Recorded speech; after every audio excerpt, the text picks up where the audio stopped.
that's when I joined the Tornadoes, because I got Alan Caddy, a guitar player, was with John. They said, oh, he phoned me up. He said, there's an advert in the paper about this bloke called Joe Meek in Holloway Road looking for musicians for a session band, for a studio band.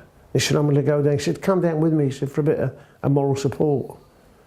And fortunately for Alan, it was on a Saturday, and unfortunately the Arsenal were away.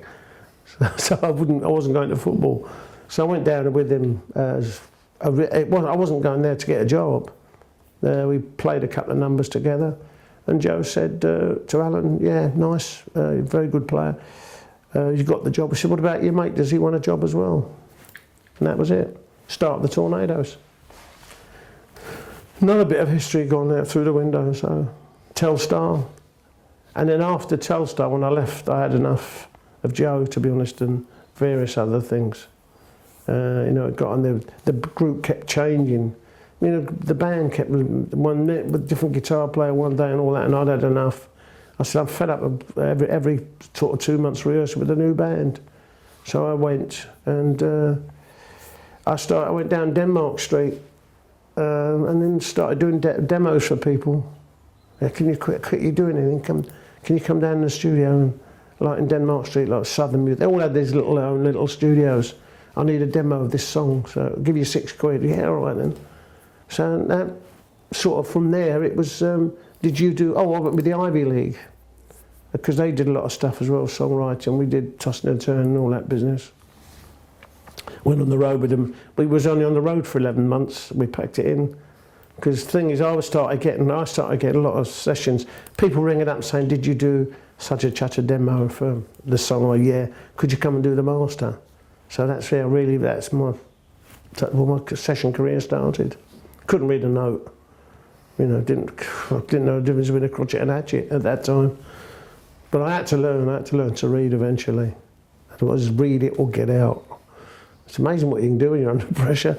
But that's how it started for me. And then I started getting calls, I suppose reputation, and a lot of people at that time in the business I knew anyway, because I'd worked with them, or they knew of me, or they'd worked with me, whatever. So I started getting a few sessions. And that's when it started. This sort of 63, 64. So is that with a fixer?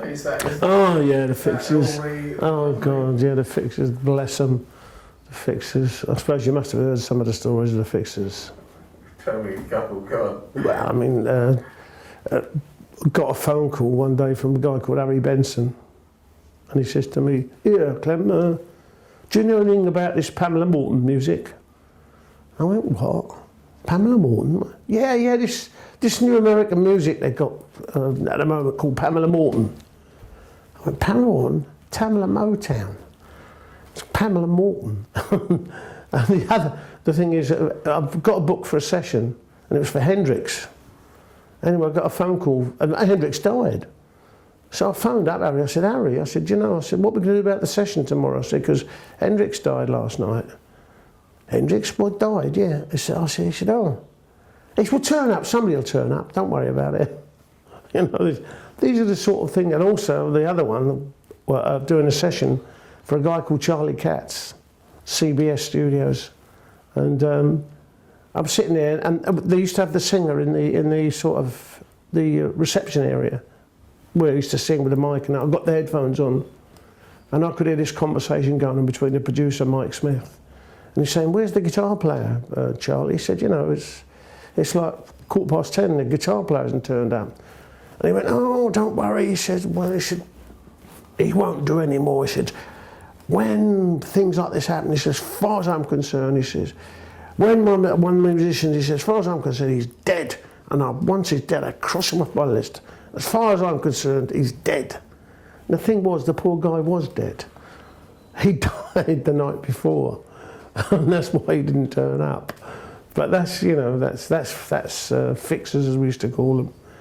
And the other one was a beauty. We were doing another one at CBS with a guy called, in fact, I mean, this is what makes me laugh, actually. He runs all the country music festivals. This country, I can't think of his name. Not Mervyn Conn. Mervyn Conn. Con by name. Con by nature. And anyway, so we're there, and all of a sudden, the thing clicks on. Bass player, yes. He said, could you slacken your strings off a bit because they're booming? Now this is the producer. You know, this is what we're dealing with.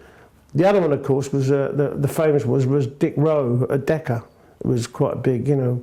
I'm doing a session of doing an album with the Irish tenor. I forget his name now. Anyway, so the thing goes on and this voice says, Ivor, because it was Ivor Raymond was the MD, he said, Ivor, what's Clem playing the first 24 bars? So Ivor saying, oh, he's tacit. So he said, oh, well, could you ask him to play it a bit quieter? You know, this is what we were dealing with. But in fairness to like people like Dick Rowe, Dick was a punter. He was that's why he had hits. Because he understood the music what the punters wanted, you know. And knew nothing about music, but he liked what he heard, you know. But that's what, you know. What do you think the role of a producer was then? What we used to call, I'm an amen. The producer was the sound engineer, he was the producer. He's the one that got it all together.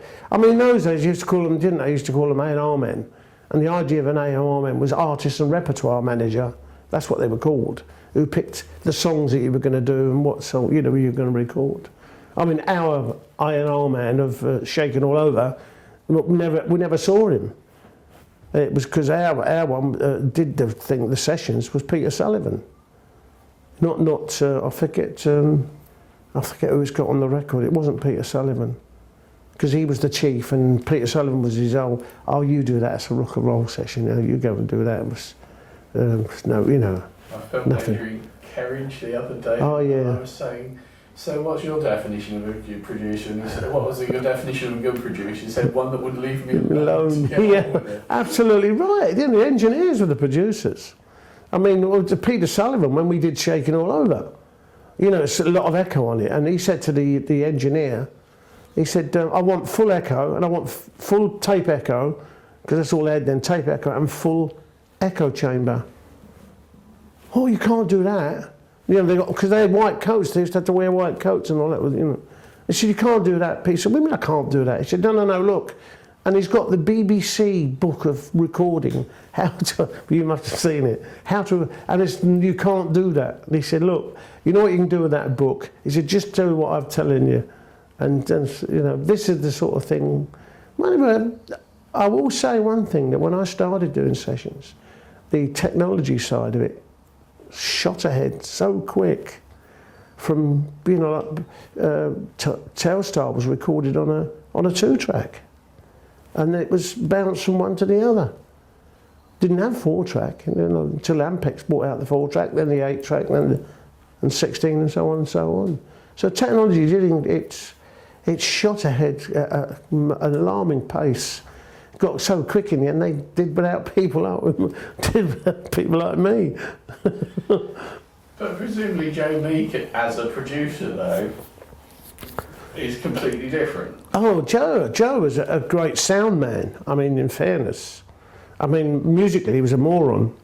You know, he hadn't a clue about music.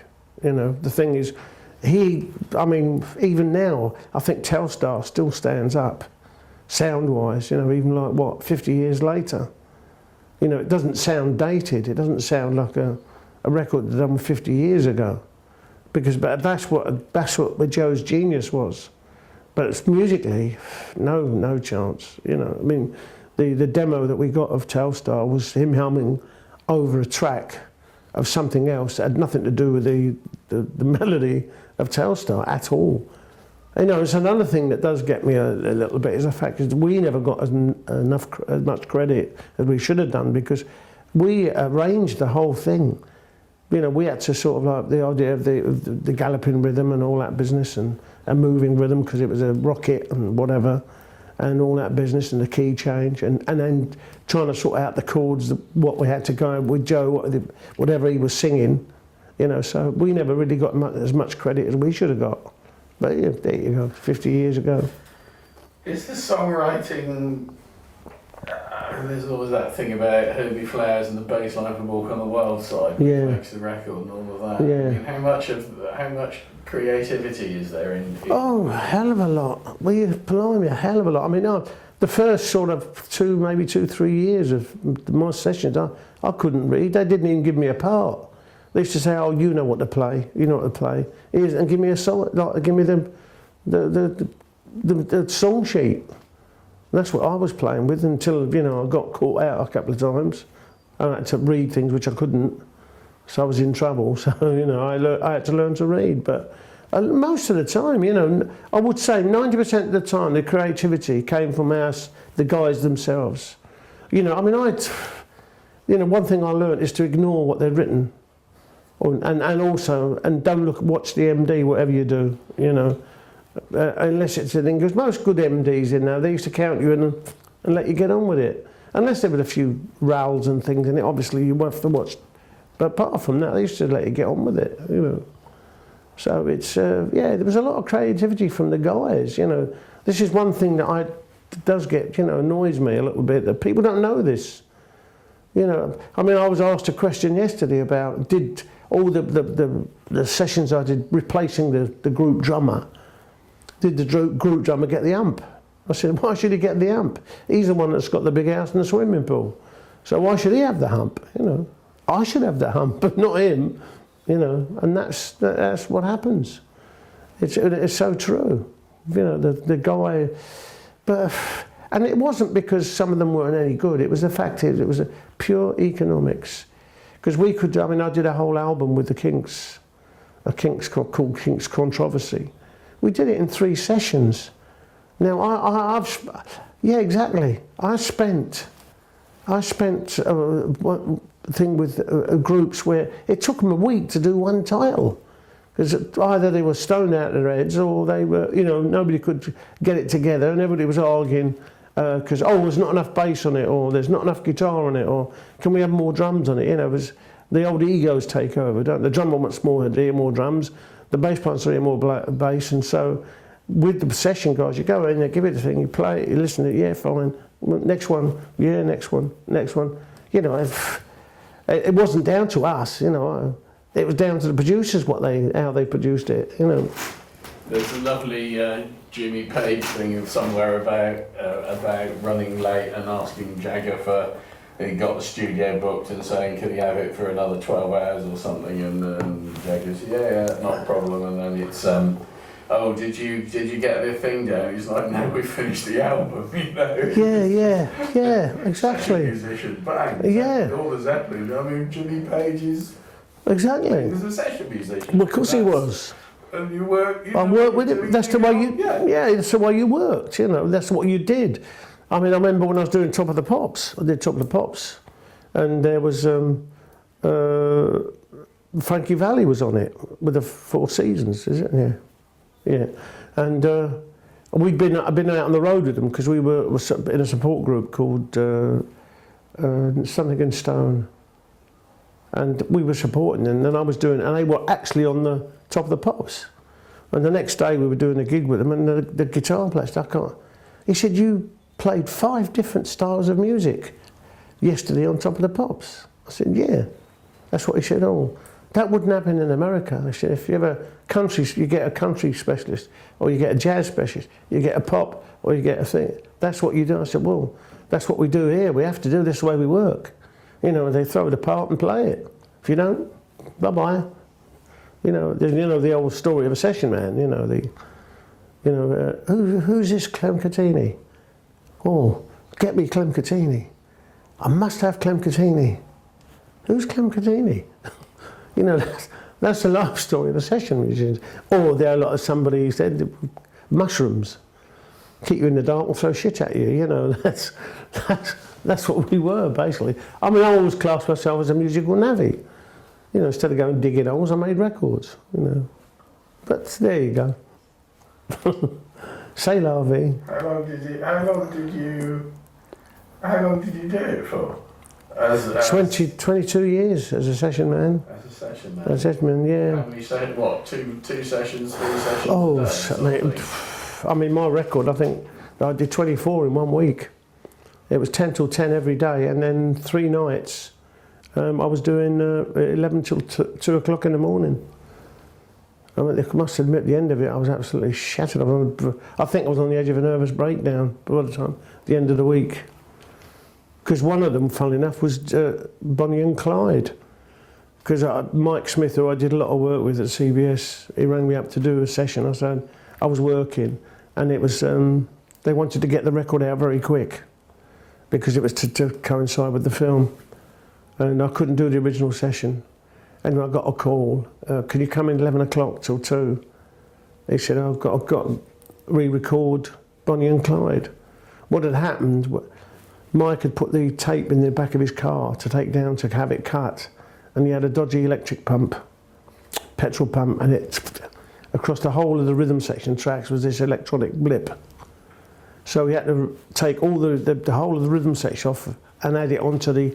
So we ended up playing to the brass section and the voice.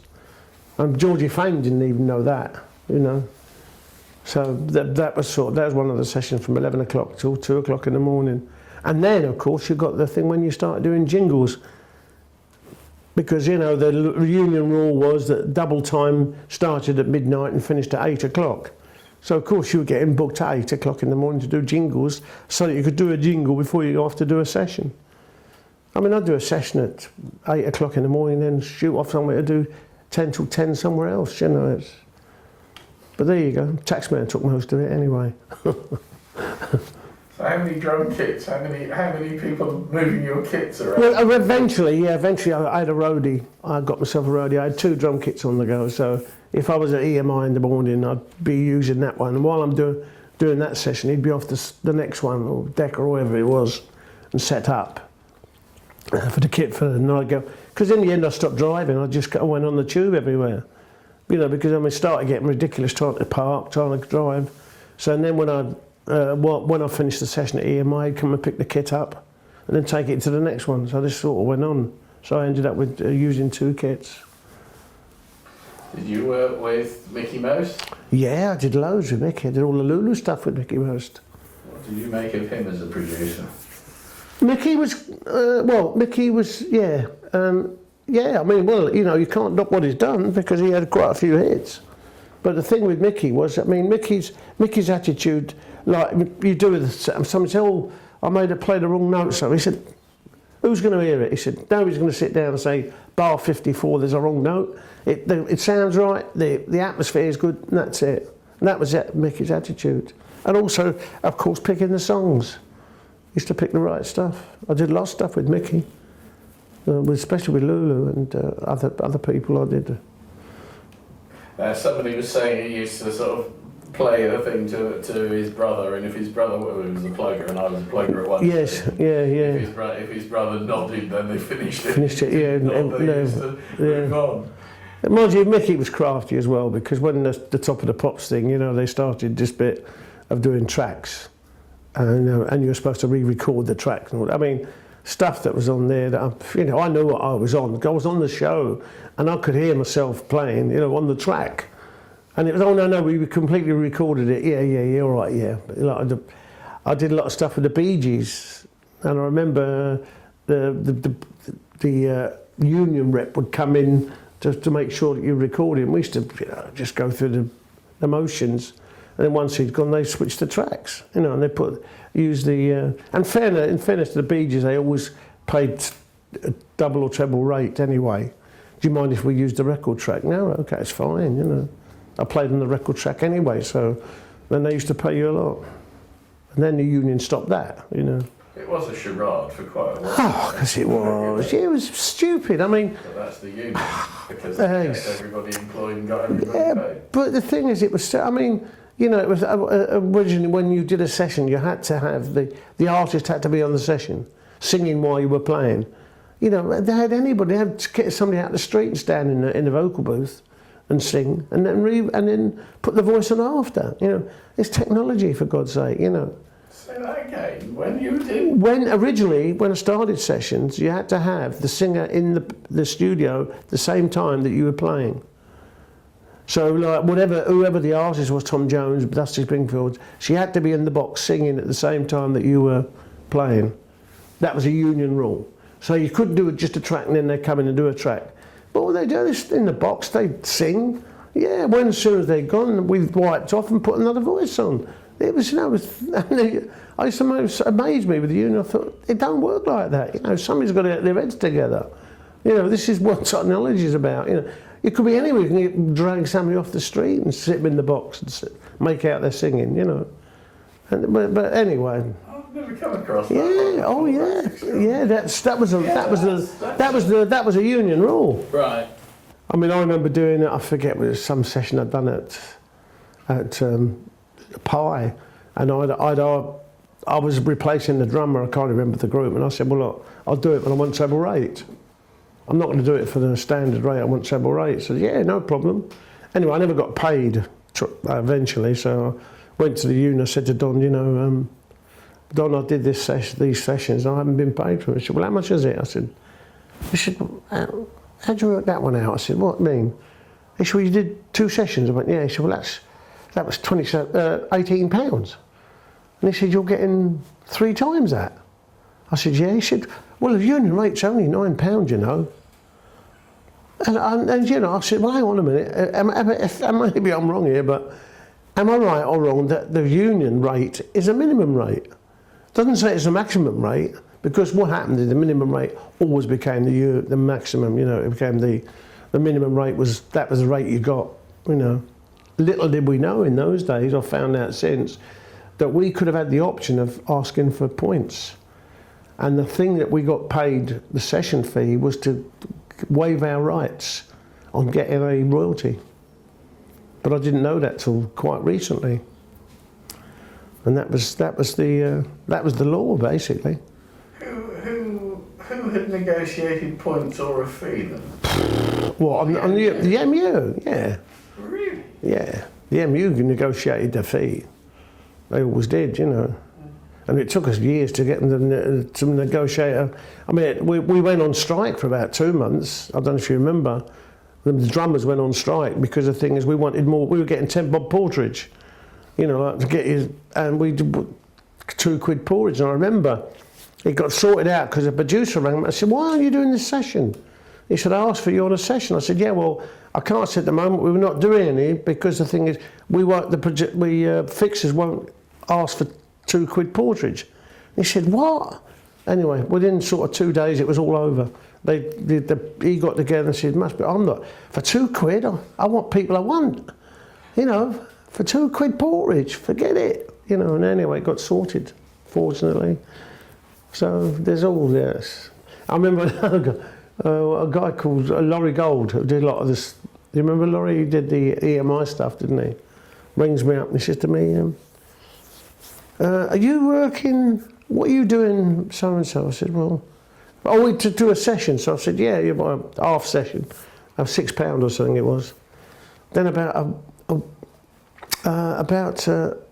2 hours later, rings me up. He said, "Could you do me?" He says, "Could you do me a favour?" I said, "What's that?" He said, "Could you ring?"